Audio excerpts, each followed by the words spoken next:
Oui, Monsieur le Président, donc je ne vais pas redire ce que vient de dire notre collègue Christophe. Simplement, c'est vrai que la liaison CAUE, il parlait en tant que président, mais également avec la Chambre de commerce et d'industrie est capitale.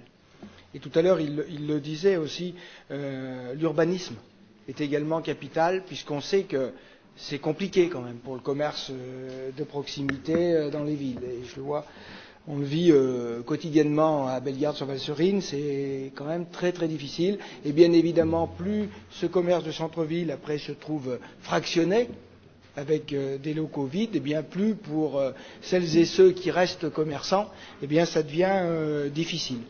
Et puis le deuxième point de mon intervention portait sur la mission économique de l'Ain et plus largement sur les agences de développement économique. C'est quelque chose de capital et qui fonctionne parfaitement bien dans notre département, puisque la mission économique de l'Ain, qui est une structure légère, mais très efficace, travaille en étroite collaboration avec les différentes agences de développement économique. Et à ces agences de développement économique, eh bien, sont adossées des plateformes d'initiatives locales qui, en termes d'aide au niveau des porteurs de projets et tout particulièrement des repreneurs ou des créateurs d'entreprises, eh bien, ont les meilleurs résultats de ce qui était l'ancienne région Rhône-Alpes. Donc il ne faut surtout pas que nous perdions ce dynamisme. Il y avait eu d'ailleurs des divergences par le passé avec la région Rhône-Alpes sur sa volonté un petit peu de massifier ce type de structure, et je crois que la pertinence est également donnée par la proximité de celles et ceux qui aident nos créateurs d'entreprises ou nos repreneurs à travailler sur le local. Merci. Oui, vous avez parfaitement raison sur nous l'avons dit au départ, sur la mission économique de l'Ain, il suffit de lire les résultats annuels de celle-ci, aussi bien sur la création, la reprise ou l'aide au développement des entreprises. C'est quelque chose de très important. Et ce lien, alors nous ne pouvons plus subventionner les agences locales. Et c'est un peu ce qui m'ennuie dans le système de fonctionnement, parce qu'elles ont aussi un rôle très important. On la voit aussi au niveau de leur plateforme d'initiative, les prêts aux entrepreneurs, aux créateurs d'entreprises. Et ils jouent un rôle indispensable à la création et au maintien des entreprises. Quant aux opérations de dynamisation de commerce ville, c'est quelque chose, vous savez, de très délicat à mettre, de très difficile à mettre en place. Il y a ces opérations FISAC qui sont là depuis longtemps.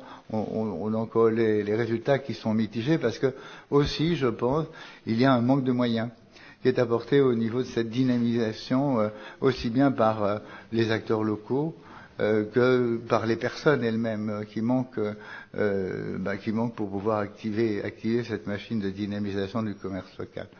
Mais, on vous l'a dit, c'est une satisfaction de voir que l'on pourra conserver cette dynamique de cette mission économique et de l'ADE.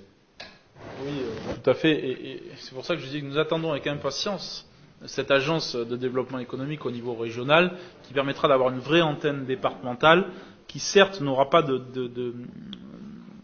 structure juridique à part entière, mais qui par contre aura une vraie structuration politique et économique sur notre territoire. Et sur le commerce de proximité, allez, il est tard, Monsieur Larmanjat, je vais aller jusqu'au bout de ma pensée sur le sujet. Je partage ce que vous dites sur le commerce de proximité. Si vous pouvez passer le message jusqu'à Bellegarde, qu'il y a parfois certains projets, comme celui du village des Marques, où je suis pas sûr, franchement, que ça renforce le commerce de proximité. Et je voudrais pas que d'un côté, vous voyez, on finance et on accompagne nos pôles de commerce, et que de l'autre, en fait, on se tire une balle dans le pied. Je comprends, et parmi eux, et j'ai certains de mes amis d'ailleurs qui soutiennent ce projet-là, mais je veux leur dire aujourd'hui que, voilà, je pense que la préservation du commerce de proximité, ça doit être une priorité absolue, et je suis pas sûr, je suis même quasiment convaincu du contraire, que le village de Marques aille dans ce sens-là, et à nous de préserver ce tissu économique qui est effectivement un tissu essentiel et qui est toujours à la limite. On le voit bien. Vous parliez du FISAC tout à l'heure à juste titre, et on voit bien la difficulté effectivement pour toutes nos zones zones de commerce de proximité. Monsieur Paoli. Oui, je vous suis complètement là-dessus, Monsieur le Président. Ça fait des années que je me bats avec les élus qui tiennent un discours un peu bizarre, un discours de développement d'autorisation de création commerciale en périphérie et qui parlent tout le temps de redynamisation de leur centre-ville. Il y a un chiffre d'affaires que peut réaliser une population, on peut amener une chalandise, mais ça a ses limites. Et si ce chiffre d'affaires est divisé par un nombre beaucoup plus important d'entreprises, il est évident que certains y laissent des plumes et que le commerce centre-ville avec les créations de périphérie ne peut pas tenir. La distribution, un exemple bien simple, la distribution dans le pays de Gex qui était il y a 20 ans, 50-50, c'était la grande distribution et la dite petite distribution, donc les superficies inférieures à 300 mètres carrés. Eh bien, actuellement, dans le pays de Gex, elle est de 20-80.